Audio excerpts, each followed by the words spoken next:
Hello friends, মৌলা স্টাইলে একটি নতুন ভিডিওতে আপনাদের সবাইকে ওয়েলকাম। আশা করি সবাই খুব ভালো আছেন আর আমিও খুব ভালো আছি।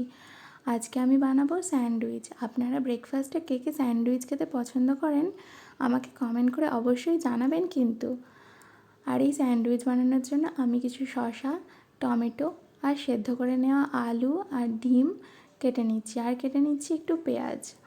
এবার আমি সবগুলোকে সাজিয়ে নিয়েছি। আজকে আমি স্যান্ডউইচ মেকারে স্যান্ডউইচ বানাবো আর ব্রাউন ব্রেড দিয়ে স্যান্ডউইচটা বানাবো। আপনারা চাইলে হোয়াইট ব্রেড দিয়ে বানাতে পারেন। দেখুন, আমি দুটো ব্রেড নিয়ে তার মধ্যে একটাতে টমেটো কেচাপ লাগিয়ে নিয়েছি, আর একটাতে একটু বাটার নিয়েছি। এবার আমি আলু, ডিম, শসা, পেঁয়াজ, চিজ সব দিয়ে তার উপর একটু গোলমরিচ গুঁড়ো আর একটু বিট লবণ দিয়ে রেডি করে নিয়েছি।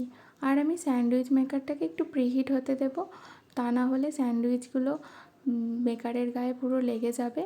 এই গ্রিন লাইটটা জ্বলা পর্যন্ত অপেক্ষা করব। গ্রিন লাইট জ্বলা মানেই প্রিহিট হয়ে যাওয়া। ততক্ষণে আমি আরেকটা স্যান্ডউইচ প্রিপেয়ার করে নিচ্ছি। আগেরটার মতো একইভাবে আমি সব কিছু দিয়ে তার মধ্যে একটু গোলমরিচ গুঁড়ো, একটু বিট লবণ দিয়ে চিজ চাপা দিয়ে এবার স্যান্ডউইচ মেকারের মধ্যে দিয়ে দেবো। 10 সেকেন্ড ওয়েট করলেই হয়ে যাবে আমাদের স্যান্ডউইচ। দেখুন, 10 সেকেন্ড পরে আমি এই স্যান্ডউইচটা হয়ে গেছে।